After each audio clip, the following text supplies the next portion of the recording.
Hello बच्चों, welcome to our chemistry class. In today's class we'll be continuing our chapter number 5 titled as surface chemistry. So previous video के अंदर मैंने एक बहुत ही important topic शुरू किया था हमारे चैप्टर नंबर 5 का, दैट वाज कैटालिसिस. ठीक है, हम पढ़ रहे हैं एक phenomena in which we introduce a foreign substance जिसको हम बोलते हैं catalyst, okay, into a particular reaction so as to increase the rate of that particular reaction. ठीक है, तो हम बच्चों पढ़ रहे थे पिछली वीडियो में कैटालिसिस को. तो हमारी आज की वीडियो भी उसी सेम टॉपिक के ऊपर बेस्ड है कि हम आज की वीडियो में भी उसी टॉपिक को कंटिन्यू करेंगे, that is the topic of catalysis. And in today's video will be ending this topic as well. Okay, so catalysis के अंदर आपने देखा था कि it's a surface phenomena. I had told you in the previous video कि भाई इसके पीछे की दो थ्योरीज थी. एक थी ओल्ड एड्जॉर्प्शन थ्योरी और एक थी बच्चों modern adsorption theory. So old theory तो आपके लिए इतनी इंपॉर्टेंट थी नहीं, but modern adsorption theory was important for you. So I had told that theory very deeply to you, और वो बहुत इंपॉर्टेंट भी है. उसका जो डिसएडवांटेज है वो भी बहुत इंपॉर्टेंट है, तो वो सब आपको पता होना चाहिए. तो आज का जो हमारा पहला टॉपिक होगा जिसको हम डिस्कस करेंगे, that is the features of solid catalyst. वो क्या है बच्चों? Features of solid catalyst. एक बहुत ही इम्पॉर्टेंट चीज़ है ये, क्योंकि इसके अंदर दो टर्म्स आते हैं. The terms are activity and selectivity, और वो दोनों ही टर्म्स आपके एग्जाम्स के अंदर बहुत फेमस हैं. ओके, कभी कभी एग्जामिनर आपसे उनको डिफाइन करने को बोलता है, तो कभी कभी उनके ऊपर एग्जाम्पल आपसे पूछ लेता है.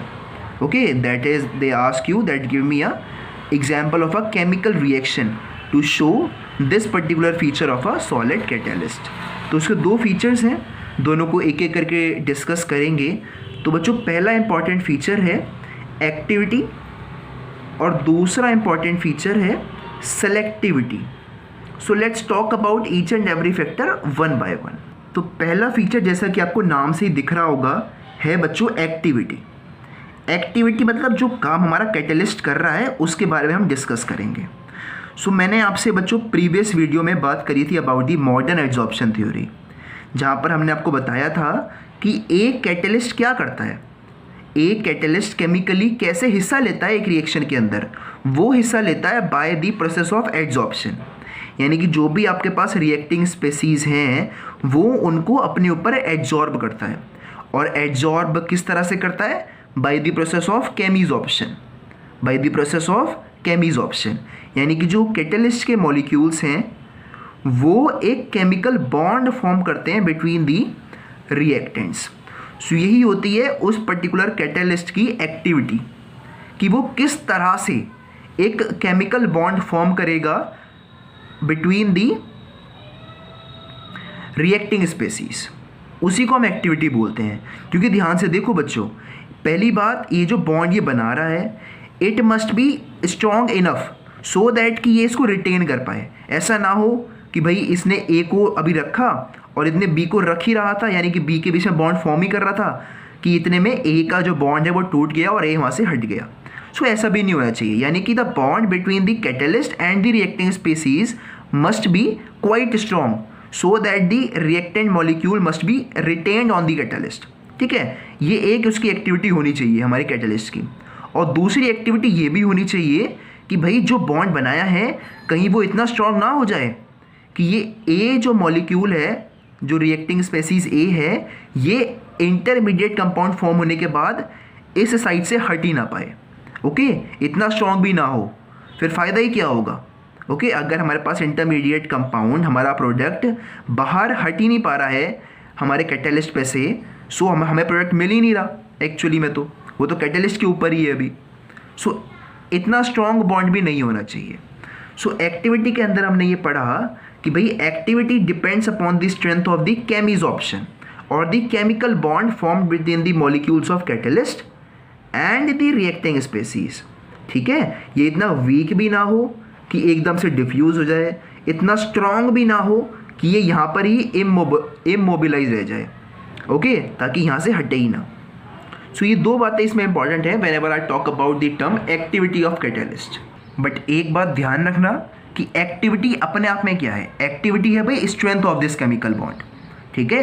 एक्टिविटी का मतलब ये समझ लेना कि एक्टिविटी है भाई इस बॉन्ड की स्ट्रेंथ, कि अगर मैं कहूँ कि भाई एक्टिविटी बढ़ रही है यानी कि इस बॉन्ड की स्ट्रेंथ बढ़ रही है, अगर मैं कहूँ एक्टिविटी घट रही है यानी कि इस बॉन्ड की स्ट्रेंथ भी घट रही है, ठीक है। So there must be a suitable activity between the catalyst and the reacting species. So activity क्या है, activity is a feature which depends upon the strength of the chemical bond formed within the catalyst and the reacting species, जिसको हम chemisorption भी बोल सकते हैं। So activity it is a feature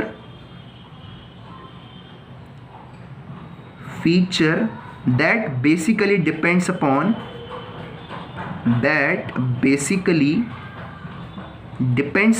the strength of the chemisoption। ये बात आपको पता होनी चाहिए, और ये आपको पता होना चाहिए बच्चों, ना ही इतना स्ट्रांग हो कि ये रिएक्टिंग स्पेसीज हट ही ना पाएँ, और ना ही इतना वीक हो कि ये रिएक्टिंग स्पेसीज एक्टिव भी ना हो पाए, ठीक है। तो ये दो चीज़ें इंपॉर्टेंट हैं, आप इसको लिख लेना अगर आपको लिखना है, वरना तो बहुत ही बेसिक और वेल अंडरस्टूड बातें हैं, ठीक है। तो इंपॉर्टेंट था ये। और एक चीज़ और देखी गई है कि जो एक्टिविटी है वो बढ़ती है as I move from group 5 to group 11। अगर मैं पीरियोडिक टेबल में ग्रुप 5 से ग्रुप 11 की ओर ट्रेवल कर रहा हूँ, so my activity of the catalyst species is increasing, activity increases, क्योंकि आप ध्यान देना कि जो मैक्सिमम कैटलिस्ट हैं वो आपको इन्हीं ग्रुप्स के बीच में मिलते हैं, वो आपको बेसिकली इन्हीं ग्रुप्स के बीच में मिलते हैं, ओके। सो हमें क्या करना होता है, हर एक रिएक्शन के लिए एक सुइटेबल मटेरियल चूज़ करना होता है इनमें से, जिसकी एक सुइटेबल एक्टिविटी हो, ना ज़्यादा स्ट्रॉन्ग हो ना ज़्यादा वीक हो, जिससे कि हमें एक प्रॉपर कैटलिस्ट हमारी रिएक्शंस के लिए मिल पाए। So that was about the activity. अब बात करते हैं बच्चों सेलेक्टिविटी की, which is the second feature of a solid catalyst. अब सेलेक्टिविटी, जैसा कि आपको नाम से ही दिख रहा होगा कि यहाँ पर क्या है, हमें एक कैटलिस्ट को एक सुइटेबली सेलेक्ट करना चाहिए, क्योंकि भाई एक ही कैटलिस्ट अलग अलग रिएक्शंस के लिए अलग अलग मैनर में बिहेव करता है। सिमिलरली एक ही रिएक्शन के लिए अलग अलग कैटलिस्ट भी अलग अलग मोड में या फिर अलग अलग तरीके से बिहेव करते हैं।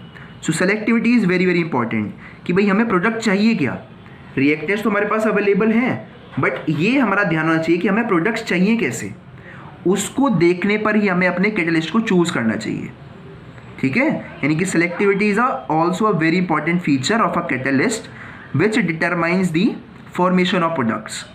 कि भाई अगर आप एक ही तरह के रिएक्टेंट्स के लिए अलग अलग कैटलिस्ट को सेलेक्ट करते हो, सो आपके पास प्रोडक्ट्स भी अलग अलग अवेलेबल हो सकते हैं। इन योर एनसीईआरटी बुक बहुत ही अच्छा एग्जांपल दे रखा है, that is the combination of carbon monoxide and hydrogen, okay, in presence of different catalyst. बहुत ही बेस्ट एग्जाम्पल है, और ये एग्जाम्पल्स आपके एग्जाम के अंदर ही पूछे जाते हैं, okay. That is they ask you to define activity as well as in selectivity they ask you to give some examples of this particular feature। so पहले लिख लेते हैं भाई selectivity क्या है। it is a feature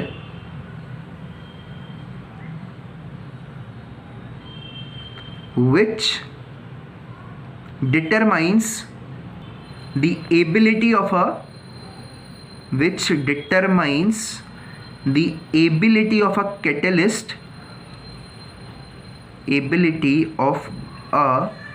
catalyst to yield a particular product, ability of a catalyst to yield a particular product, इसको हम बोलते हैं बच्चों selectivity.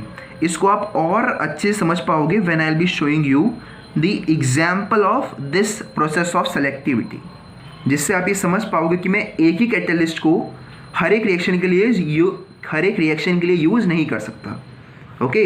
Let me show you, मैं आपको तीन आपके सामने एग्जांपल्स दूंगा, तीनों में मेरे पास जो रिएक्टेंट्स हैं वो एग्जैक्टली सेम होंगे, they would be exactly same, और रिएक्टेंट्स में क्या दे रहा हूँ आपको, carbon monoxide plus hydrogen, carbon monoxide plus hydrogen, carbon monoxide plus hydrogen. जो इनके रेशो हैं वो डिफर कर सकते हैं बट रिएक्टेंट सेम होंगे। ओके, यहाँ पर रेशो 1:3 है, यहाँ पर रेशो 1:2 है, यहाँ पर रेशो 1:1 है। सो प्रोडक्ट्स आप देखना आपको अलग अलग मिलने वाले हैं। रिएक्टेंट्स तीनों में सेम है बट देखना प्रोडक्ट्स सब में अलग अलग मिलेंगे। यहाँ पर आपको मिलेगा बच्चों मीथेन प्लस वाटर, यहाँ पर आपको मिलेगा मिथेनॉल यानी कि CH3OH which is again a gas, और यहाँ पर आपको मिलेगा बच्चों HCHO which is again a gas. तो ध्यान से अगर आप देखो तीनों रिएक्शंस को तो तीनों में जो प्रोडक्ट्स आपको मिले हैं वो तीनों में अलग अलग मिले हैं, जबकि रिएक्टेंट्स सेम थे। The reactants were same but the products are different. ऐसा क्यों हुआ होगा? ऐसा हुआ है बच्चों अलग अलग कैटलिस्ट लेने की वजह से, अलग अलग कैटलिस्ट लेने की वजह से। लेट मी शो यू कि मैंने पहली रिएक्शन में जो कैटलिस्ट लिया था दैट वाज निकल, द कैटलिस्ट वाज निकल, whereas in the second case I took the catalyst as copper as well as zinc oxide with chromium trioxide. This was my catalyst. In the third reaction I took only copper as my catalyst. So आप देख सकते हो कि भाई सिर्फ catalyst को अलग अलग लेने पर आपके पास प्रोडक्ट्स अलग अलग आपको अवेल हुए। So this very clearly shows you that how important it becomes to select the catalyst to obtain a particular type of product. कि अगर आपको चाहिए मिथेन तो आप भाई निकल को लो, if you want methanol, if you want ethanol तो आप मिथेनॉल तो आप copper/zinc oxide plus chromium trioxide को लो। Okay, so this feature of selectivity is very important, plays an important role. सो आप इसको बच्चों नोट डाउन कर लीजिए। अब हम आगे चल रहे हैं to discuss about shape selective catalysis, यानी कि एक ऐसी फिनोमेना जिसके अंदर जो हम कैटलिस्ट ले रहे हैं जो रिएक्टेंट्स के शेप और साइज़ पर बहुत ज़्यादा डिपेंड करती है। और मैं इसमें एक ही तरह के कैटलिस्ट की बात करूँगा दैट इज़ जियोलाइट्स के बारे में। ठीक है, तो हम पढ़ेंगे the phenomena of shape selective catalysis taking the topic of zeolites into a concern. Shape selective catalysis by using the example of zeolites। ठीक है, तो पहले समझते हैं बच्चों शेप सेलेक्टिव कैटालिसिस ये किस तरह का फिनोमेना है।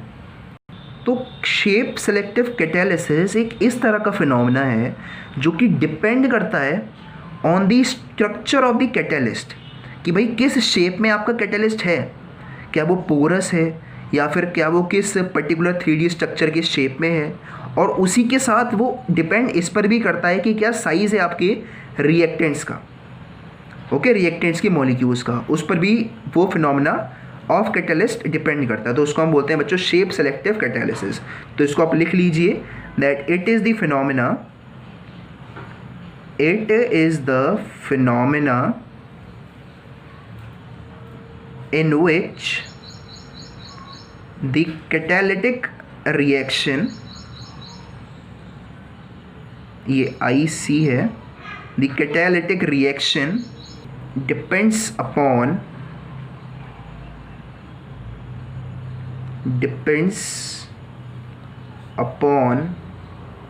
the pore structure of the catalyst। pore structure ये क्या होता है? I'll be telling you after I complete the definition। pore structure catalyst and the size of reactant and the size of reactants and products molecule। इस तरह के phenomena को हम बोलते हैं शेप सेलेक्टिव कैटालिसिस। आपको दिख रहा होगा टर्म से भी भाई शेप सेलेक्टिव है, a phenomena that proceeds by taking the shape of the catalyst as well as the shape of the reactants and the products molecule into concern। उस phenomena को हम बोलेंगे शेप सेलेक्टिव कैटालिसिस। ओके, अब यहाँ पर मैंने आपसे कहा था भाई pore structure. The reason behind telling you the term pore structure catalyst is कि जो मैं कैटालिस्ट यहाँ पर डिफाइन करने वाला हूँ जियोलाइट्स, वो एक हनी कॉम टाइप के स्ट्रक्चर में है। आपने अगर देखा हो बच्चों हनी कॉम तो उसके अंदर कुछ there are several pores, okay, जिसका एक सुइटेबल साइज होता है। ओके, सो यहाँ पर हम उसी साइज़ के बारे में बात कर रहे हैं, उस पोर के स्ट्रक्चर कि कितना बड़ा वो साइज़ है, क्योंकि उसी साइज़ पर डिपेंड करेगा हमारा size of reactant and the product molecule. Okay, so उस फिनोमेना को हम बोलते हैं शेप सेलेक्टिव कैटालिसिस, और हम उसको पढ़ रहे हैं with respect to zeolite. So let us talk about zeolites as well, कि भाई जियोलाइट्स क्या होता है, बिकॉज ये जो टर्म है जियोलाइट्स, ये बहुत बहुत इंपॉर्टेंट है, आपके एग्जाम के अंदर कई बार आया है कि define zeolites. So now let us define zeolites. एक बात तो क्लियर है कि भाई जियोलाइट्स होंगे तो कैटालिस्ट ही। कौन से कैटालिस्ट? शेप सेलेक्टिव कैटालिस्ट होंगे। सो डिफाइन करते हैं जियोलाइट्स को। सो zeolites are, they are microporous aluminosilicates, microporous aluminosilicates, aluminosilicates having 3D network of silicates, 3D network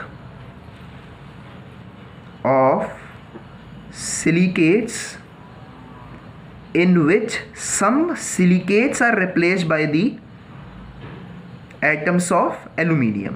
ठीक है, ध्यान से देखो ये क्या है, ये एल्यूमिनियम सिलिकेट्स हैं। एक्चुअली में क्या है, ये 3D नेटवर्क हैं सिलिकेट्स के, जिसके अंदर कुछ सिलिकेट मॉलिक्यूल्स को रिप्लेस कर दिया है दी मॉलिक्यूल्स और दी एटम्स ऑफ एल्यूमिनियम ने। ओके, तो 3D network of silicates in which some silicon atoms are replaced by aluminium atoms, aluminium atoms giving a this type of framework कि भाई aluminium होगा, फिर ऑक्सीजन, फिर silicon, इस तरह का framework. This is the best definition and the most widely accepted definition of zeolites. ठीक है, आपको इसकी बहुत सारी डेफिनेशन मिल सकती हैं, बट ये बेस्ट डेफिनेशन है। ये क्या है? These are microporous aluminosilicates. पहली चीज़ तो ये क्या है जो आपके माइंड में आना चाहिए, वो है भाई ये है शेप सेलेक्टिव कैटालिस्ट। पहली बात जो आपके माइंड में आनी चाहिए वो क्या है कि ये शेप सेलेक्टिव कैटालिस्ट है, shape selective catalyst which are microporous aluminum silicates having a 3D network of silicates in which some atoms of silicates have been replaced by aluminium atoms giving them a aluminium oxygen silicon framework। Okay, so यहाँ पर जो भी reaction take place होगा, क्योंकि इसके porous structure की वजह से डिपेंड करेगा कि भाई इसके पोर्स का साइज़ कितना है, और क्योंकि इसके पोर्स के साइज़ पर वो डिपेंड करेगा तो वो उस पर भी डिपेंड करेगा कि भाई जो मॉलिक्यूल आ रहा है इसके पास, यानी कि जो रिएक्टेंट आ रहा है और जो प्रोडक्ट जिससे दूर जा रहा है, उसका साइज़ और शेप क्या है, उस पर भी हैवीली डिपेंड करेगा कि आप इसको यूज़ कर सकते हो या फिर नहीं कर सकते हो। ओके, और ये जियोलाइट्स बच्चों बहुत ही वाइडली यूज कैटलिस्ट हैं, specially for the cracking of hydrocarbons and isomerisation, जो कि आप क्लास 12th में पढ़ोगे in your second part of chemistry. Okay, तो इसका पहले एग्जाम्पल लिखते हैं, फिर इसका यूज़ लिखते हैं। एग्जाम्पल इसका बच्चों बहुत ही जो फेमसली यूज होता है mainly in petroleum industries is ZSM5। ये नाम है एक जियोलाइट का। ओके, सो आपसे कोई पूछे एग्जाम्पल तो आप कहोगे भाई ZSM5 is an example of zeolite, और इसका use, so they are being widely used as catalyst in isomerization and petrochemical industries। Petrochemical industries, ये दो बहुत ही इसके इंपॉर्टेंट यूजेस हैं। पेट्रोकेमिकल इंडस्ट्रीज में ये यूज़ होता है for the cracking of hydrocarbons. सो आप आगे लिख सकते हो ब्रैकेट में cracking of hydrocarbons petrochemical industries के अंदर। ओके, और कोई अगर आपसे पूछता है इसकी वर्किंग तो वो भी लिख लो कि ये क्या करता है। Basically it converts the alcohols directly into petrol. Okay, how? By dehydrating them. So आप लिख सकते हो दैट इट कन्वर्ट्स, यहाँ पर बात चल रही है ZSM5 की, ओके, ये बात चल रही है बच्चों ZSM5 वाले जियोलाइट की। It converts the alcohol directly into petrol by dehydrating it. क्योंकि ये जो टॉपिक है बच्चों, ये एग्जामिनर का बहुत ही मनपसंद टॉपिक है, जियोलाइट्स, ओके, बिकॉज ये आपके लिए कुछ नया है। क्योंकि आप जो पीछे आपने सब कुछ पढ़ा वो थोड़ा बहुत आपको आइडिया होगा about catalyst, about activity, about selectivity, but safe selective catalyst is a very very new and important topic for you. और इसी चीज़ को हम यूज़ करेंगे आगे एंजाइम कैटालिसिस के अंदर भी, ओके। सो जियोलाइट्स के बारे में सिर्फ इतना आता है एग्जाम के अंदर, इससे बाहर कुछ नहीं आता जियोलाइट्स के बारे में, okay. Remember this framework, remember the definition, remember an example, remember it's use and remember it's working. बस इससे बाद जियोलाइट्स में और कुछ आपके एग्जाम के अंदर आपको देखने को नहीं मिलने वाला है। सो आप ये नोट डाउन कर लीजिए about shape selective catalysis and zeolites. Now we will be moving on to enzyme catalysis. So now we'll be discussing enzyme catalysis. Enzyme catalysis जो कि एक बायोलॉजिकल प्रोसेस है और हमारी ह्यूमन और प्लांट्स की बॉडीज़ में ये बच्चों प्रोसेस टेक प्लेस होता है। जैसे कि आपको नाम से दिख रहा होगा कि ये कुछ एंजाइम्स हैं जो कि इस कैटालिसिस के फिनोमिना को टेक प्लेस करवाते हैं। सो पहले समझते हैं कि भाई एंजाइम्स क्या होते हैं, because you know very well कि जो हमारी बॉडी है उसके अंदर हज़ारों रिएक्शंस पर मिनट टेक प्लेस होते हैं, okay, and they are very very important for the survival of human beings. कि भाई रिएक्शंस टेक प्लेस होंगे तभी तो जो हम फूड इनटेक कर रहे हैं वो एनर्जी में कन्वर्ट होगा और हमें वर्क करने की पावर देगा, okay. So these reactions are very very important and it becomes really very important to catalyse them. ऐसा ना हो कि हमने जो खाना आज खाया वो हमें एनर्जी 4 दिन बाद दे रहा है तो हम 4 दिन तक क्या करेंगे, ओके। सो फॉर दैट कि भाई हर एक रिएक्शन जो हो रहा है वो हो और एक अच्छे रेट से हो, एक अच्छी स्पीड से हो। सो उसके लिए क्या किया है, जो भी हमारी बॉडी के मेकर हैं, they had introduce these enzymes in our body. These enzymes are simply catalyst, okay, जो हमारे अंदर के बायोलॉजिकल प्रोसेसेस को, बायोलॉजिकल रिएक्शंस को कैटलाइज करते हैं, ओके, उनको हम बोलते हैं एंजाइम्स। अगर मैं बात करूँ इनके प्रैक्टिकल लेवल पर, भाई एंजाइम्स क्या होता है, तो भाई enzymes are nitrogenous organic compounds. ये क्या है, these are organic compounds of nitrogen. Basically ये प्रोटीन्स होते हैं, okay, which are having huge molecular mass, और ये हमारी बॉडी के अंदर होने वाले रिएक्शंस को कैटलाइज करते हैं। ऐसे सब्सटेंसेस या फिर ऐसे रिएक्टेंट्स या ऐसी स्पेसीज को हम बोलते हैं बच्चों एंजाइम्स, ठीक है। सो आप पहले लिखो भाई एंजाइम्स क्या होते हैं। तो enzymes are, they are nitrogenous organic compounds. ये डेफिनेशन बच्चों बहुत बार आपके एग्जाम्स में आ रही है, because I will be telling you कि भाई इस सेक्शन में से आपके एग्जाम्स के अंदर क्या आता है। सो ये एक बहुत ही इंपॉर्टेंट सेक्शन है इस पर्टिकुलर टॉपिक का जो आपके एग्जाम के अंदर आता है, definition of enzymes. So these are nitrogenous organic compounds which are basically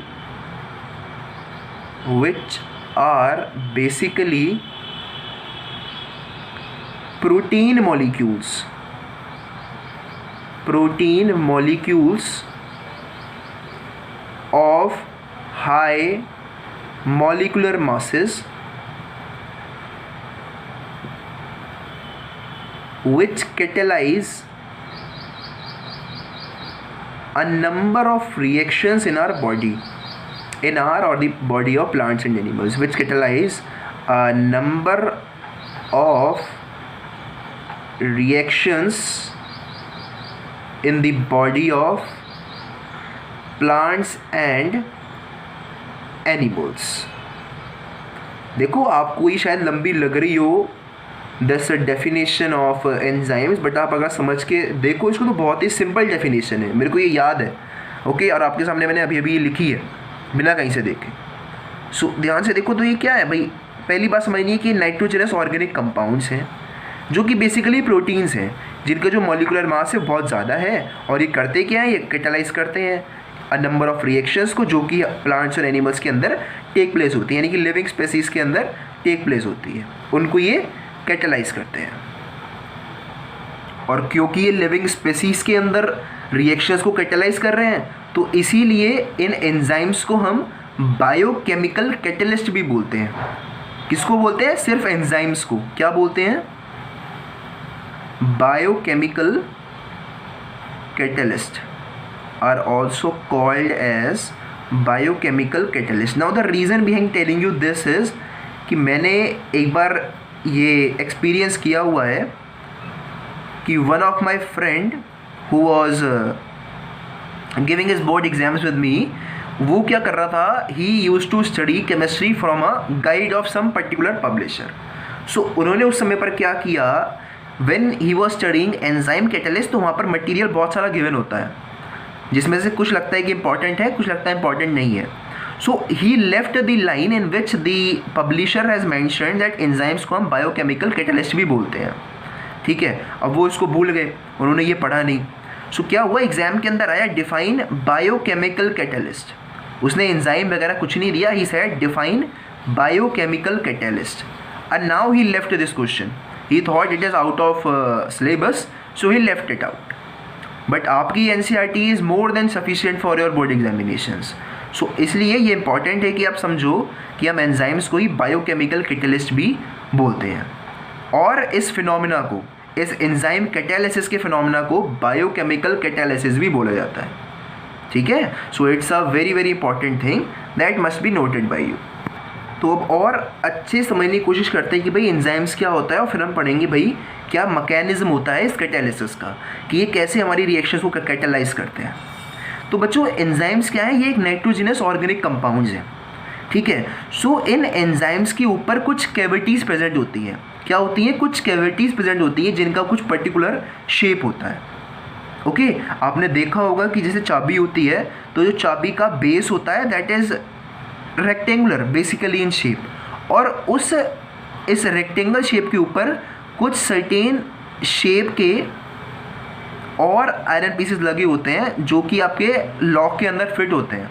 okay, सो यही होता है आपका एंजाइम भी।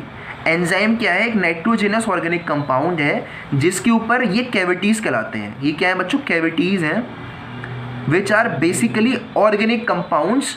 और ये कैसे ऑर्गेनिक कंपाउंड्स हैं? They are groups of amines, hydroxyl ions, carboxyl ions. Okay, इस तरह की कैविटीज़ होती हैं जो कि आपकी एंजाइम के सरफेस पर प्रेजेंट होती हैं, और इन्हीं कैविटीज़ के अंदर ये एबिलिटी होती है कि ये किसी भी आपके पर्टिकुलर रिएक्टेंट से कंबाइन करके, रिएक्टेंट बोलो या फिर सबस्ट्रेट बोलो बायोलॉजी की भाषा में, ओके, उससे कंबाइन करके आपको इमिडिएटली ये प्रोडक्ट्स बना देती है।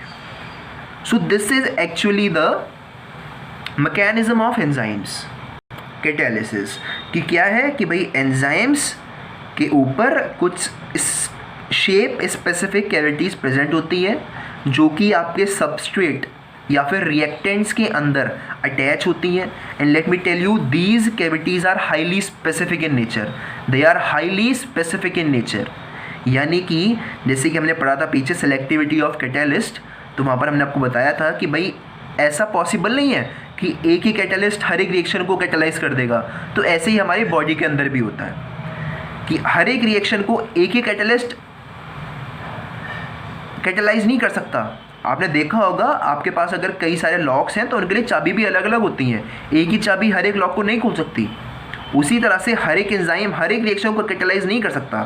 तो because they are shape specific, तो एक एंजाइम सिर्फ और सिर्फ एक ही रिएक्टेंट को या फिर एक ही रिएक्शन को कैटालाइज करता है bye attaching into the cavity of that particular substrate. I will recommend you figure number 5.4 आपकी NCERT की बुक के अंदर दे रखा है, जहाँ पर बहुत ही खूबसूरती के साथ ये रिएक्शन ऑफ एंजाइम कैटालिसिस आपको सामने दिखा रखा है। उसने दिखाया है कि आपके सामने ये एंजाइम है, फिर उसने दिखाया है कि आपके पास एक सबस्ट्रेट है। अगर आपने ध्यान से देखा हो तो लॉक में क्या होता है, लॉक के अंदर भी एक इसी तरह का फीचर होता है। देखो मैं तो इतना अच्छा आर्टिस्ट नहीं हूँ कि वो सेम ड्राइंग यहाँ पर बना पाऊँ, but I would recommend you कि आप ज़रूर एनसीईआरटी में देखो, तो वहाँ पर बता रखा है कि ये चाबी की तरह से है और आपके पास जो आपका सबस्ट्रेट है वो एक लॉक के शेप में है। ये क्या करती है, ये एंजाइम इसके अंदर जाके फिट होती है, फिर रिएक्शन टेक प्लेस होता है और जब प्रोडक्ट्स मिल जाते हैं तो ये एंजाइम वापस हट जाती है। जब लॉक खुल जाता है तो हम चाबी बाहर निकाल लेते हैं ना, उसी तरह से क्या होता है कि पहले हमने ये की इंसर्ट करी with in the lock, lock को ओपन किया फिर बंद करा, जब हमारा काम हो गया तो हमने की को बाहर निकाल लिया। बस यही मैकेनिज्म है ऑफ एंजाइम कैटालिसिस, जिसको हम लॉक एंड की मैकेनिज्म ही बोलते हैं। बहुत ही अच्छा मैकेनिज्म है। तो अगर मैं इस मैकेनिज्म को सम अप करना चाहूँ तो मैं लिख सकता हूँ इस मैकेनिज्म को 2 स्टेप्स के अंदर। स्टेप नंबर 1 क्या है कि जो मेरा एंजाइम है वो जाता है मेरे रिएक्टेंट या फिर सबस्ट्रेट के पास और देता है मेरे को एक इंटरमीडिएट कंपाउंड, और फिर यही इंटरमीडिएट कंपाउंड स्टेप नंबर 2 में ब्रेक होता है into the enzyme and the product. ठीक है, ये जो इंटरमीडिएट कंपाउंड मेरे पास बना ये ब्रेक होता है into the enzyme plus the product. क्या था, this was the lock, this was the key. Lock में की को इंसर्ट कर दिया गया, जब मेरे पास मेरा काम हो गया तो मैंने की को बाहर निकाल लिया। देखा आपने, when I got my results so I took out my की एंड लेफ्ट दी प्रोडक्ट, यानी कि ताला बंद किया या खोला वो इस पर डिपेंड करता है आपका प्रोडक्ट क्या आया। सो this is the 2 step mechanism of enzyme catalysis. But समझना क्या है कि भाई क्यों हो रहा है, ये हो रहा है due to present of certain cavities on the surface of enzymes. Cavities are basically the groups of, लिख सकते हो आप कि cavities are shape specific groups of amine COOH and hydroxyl groups etcetera. ये क्या है, एक स्पेसिफिक कैविटीज़ है of these certain groups, specific groups of these certain groups. आगे लिख सकते हो and they are the active centres on the surface of enzymes. They are the active centres on the surface of enzymes. ठीक है, ये 2 important बातें हैं cavities के बारे में, on the surface of enzymes. ठीक है बच्चों, so it was the 2 step mechanism, बहुत ही सिंपल है, लॉक एंड की मैकेनिज्म है। Okay, I hope this mechanism of enzyme is also clear to you. So अभी तक जो मैंने आपको 2 बातें बताई हैं दोनों ही आपके एग्जाम्स के अंदर इसमें से पूछी जाती हैं। Now let's move on to the third important thing. Third important thing actually are the reactions which are being catalysed by these enzymes. So बच्चों बेसिकली 6 रिएक्शंस आपकी बुक के अंदर गिवन है और वो ही रिएक्शंस आपके एग्जाम के अंदर आते हैं। अब रिएक्शंस को पूछने के तरीके कई सारे हैं। कई बार तो ये पूछा गया है कि एंजाइम को डिफाइन करो और 2 ऐसी रिएक्शंस लिखो जहाँ पर जिन रिएक्शंस को आपके एंजाइम्स कैटलाइज करते हैं। तो ये बहुत सारी रिएक्शंस है, तो आपके सामने लिख रहा हूँ मैं सारी की सारी रिएक्शंस। ओके, क्योंकि कई बार ये पूछा गया है कि भाई इस रिएक्शन में कौन सा एंजाइम कैटलाइज करता है इस रिएक्शन को, तो वो भी बहुत सिंपल होता है। आप बस इन एक टेबल आपकी एनसीईआरटी बुक के अंदर गिवन है, उसको भी पढ़ सकते हो, अंडर द सेम हेडिंग वो गिवन है आपको। ओके, सो आप उस पर भी एग्ज़ाम से पहले एक बार उसको पढ़ के जाना एग्ज़ाम में, ताकि उस पर से अगर क्वेश्चन आए तो आप उसको अटैम्प्ट कर पाओ।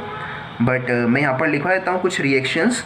सो द रिएक्शन नंबर 1 इज़ जो basically yeast which is a microorganism, उसके अंदर टेक प्लेस होता है, जिसमें होता है बच्चों sucrose that converts into glucose and fructose.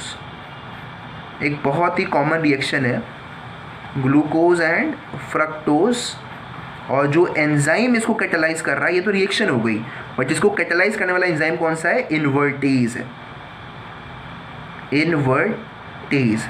So this was the first reaction. ऐसे ही और भी रिएक्शंस हैं, बट मैं आपके सामने 2 इंपॉर्टेंट रिएक्शन लिख रहा हूँ। एक ये है, दूसरा है बच्चों जो प्रोटीन्स हम ह्यूमंस इनटेक करते हैं, it converts into amino acids by the enzyme named as pepsin.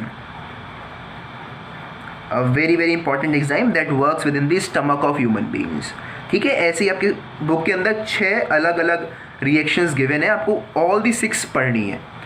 Okay, सो अपने नोट्स में आपने हर एक रिएक्शन को लिखना है, that is your homework. But ये 2 आपको याद अच्छे से करनी है, बाकी रिएक्शंस में आपने ये देखना है कि किस रिएक्शन को कौन सा एंजाइम कैटेलाइज कर रहा है। सो अब बात करते हैं इसमें last topic which is are the features of enzyme catalysis. क्या है बच्चों फीचर्स ऑफ एंजाइम कैटालिसिस? बहुत ही सिंपल चीज़ है। फीचर्स ऑफ एंजाइम कैटालिसिस, बहुत ही सिंपल 6 फीचर्स हैं इसके अंदर। Okay, let us discuss each one by one. So पहला फीचर है इसको बच्चों इसकी हाई एफिशिएंसी।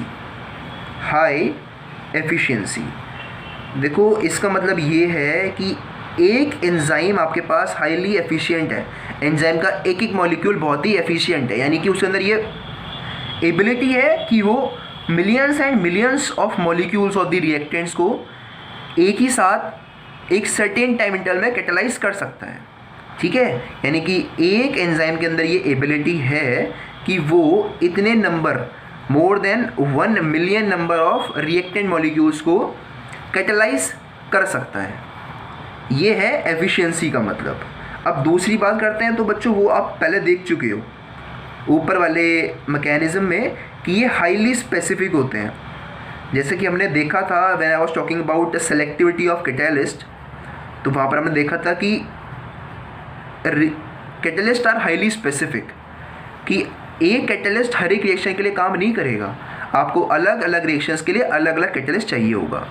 सो चाहे वो एक केमिकल रिएक्शन हो जो कि आप अपनी लेबोरेटरी में कर रहे हो, या फिर कोई रिएक्शन बायोकेमिकल रिएक्शन है जो कि आपकी बॉडी के अंदर टेक प्लेस कर रहा हो, दोनों के लिए ये बात तो सेम है कि भाई हर एक रिएक्शन के कैटेलिस्ट भी स्पेसिफिक होते हैं। ओके, वो आप ऊपर देख चुके हो कि जैसे हर एक लॉ के अंदर सेम की काम नहीं करती, उसी तरह से हर एक रिएक्शन के अंदर सेम कैटेलिस्ट भी काम नहीं करता। So they are highly specific in nature, that is one catalyst can not catalyse more than one reaction. One catalyst cannot catalyze more than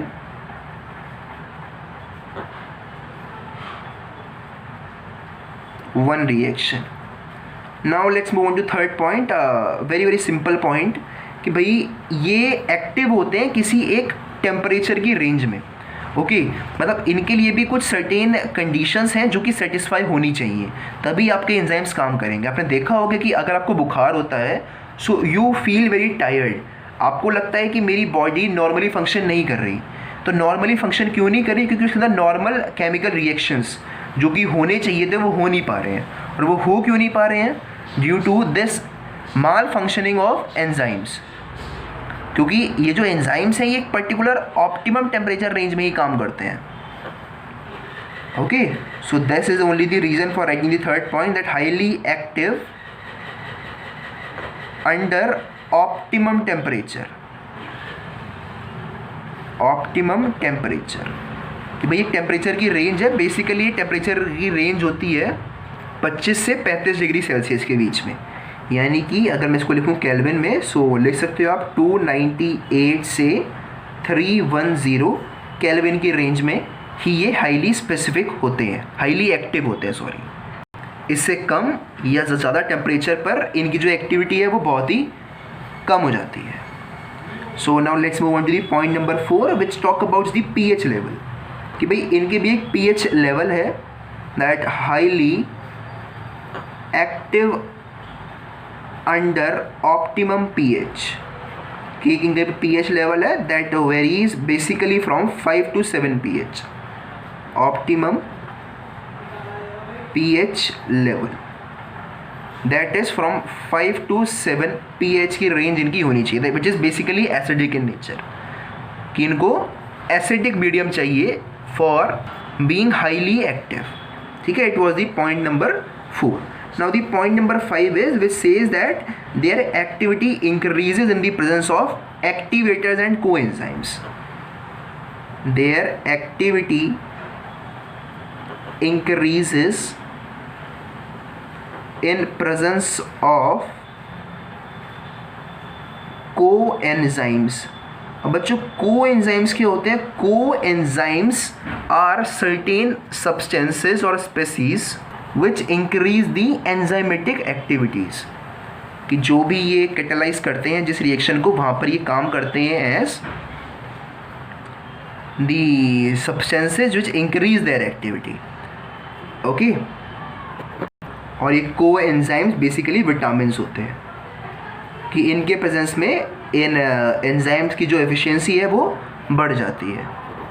along with coenzymes there is one more factor which is known as activators, कि activators are also responsible to increase the activity of these enzymes. Activators बच्चों basically metals के ions होते हैं, such as Na+, Mn2+, cobalt and copper, इस तरह के कुछ certain metallic ions होते हैं जिसको हम एक्टिवेटर्स बोलते हैं। सो अगर एग्जाम के अंदर आता है what are activators, so these are metallic species which enhance the activity of enzyme catalysis. तो ऐसे आप लिख सकते हैं, कोएंजाइम्स मतलब है विटामिन हैं which enhance the activity of enzyme catalysis. तो यहाँ पर हमने बात करी जो इंक्रीज़ कर रहे हैं एक्टिविटी को। अब कुछ ऐसे भी होते हैं जो डिक्रीज़ करते हैं एक्टिविटी को। डिक्रीज़ कैसे करेंगे? डिक्रीज़ करते हैं बच्चों कि कुछ ऐसे सब्सटेंसेस होते हैं जो कि आपके एक्टिव फंक्शनल ग्रुप्स पे, जो कि मैंने आपको यहाँ पर लिखवाए थे कि ये कुछ एक्टिव फंक्शनल ग्रुप्स होते हैं, तो वो आते हैं और इन फंक्शनल ग्रुप्स को ढक देते हैं आकर के ऊपर से। आप ध्यान से देखो तो भाई ये आपके पास एक की है, ओके, और ये आपके पास एक लॉक है। चलो मैं बता देता हूँ, एक रफ लॉक बना रहा हूँ आपके सामने, ओके, और मान लेते हैं कि भाई इस की ने आना है और इस लॉक के अंदर लग जाना है, ठीक है। अब क्या हुआ कि कुछ ऐसे सब्सटेंसेस आए जिनको हम बेसिकली इनहिबिटर्स या फिर पॉइजन्स बोलते हैं। वो क्या करते हैं? इन एंजाइम्स की एक्टिविटीज़ को कम्प्लीटली डिस्ट्रॉय करते हैं या फिर डिक्रीज़ करते हैं। सो वो क्या करते हैं? इन साइट्स को ऑक्यूपाई कर लेते हैं।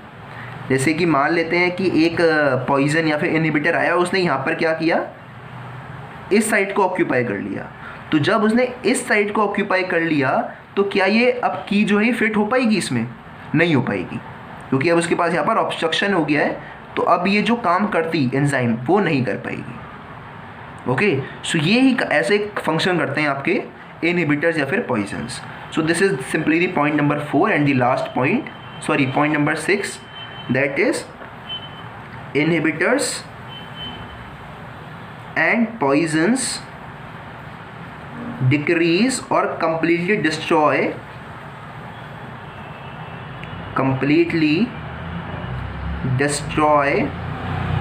the activity of enzymes। और करते कैसे हैं? This I told you that they combine with the functional groups with the active functional groups, ठीक है। So I hope all the 6 points were clear to you. Specifically ये जो 6th point है कि आपके एग्जाम्स में आता है कि भाई कैसे ये डिक्रीज़ करते हैं, तो वो आप पहले ऐसे लिख देना कि by combining with their active functional groups, और फिर ये डायग्राम दिखा देना बना करके एग्जामिनर को। फिर एग्जामिनर खुश हो जाता है और आपको पूरे मार्क्स दे देता है। So I hope this entire thing related to catalysis was clear to you. So for today's video that's all. Thank you very much.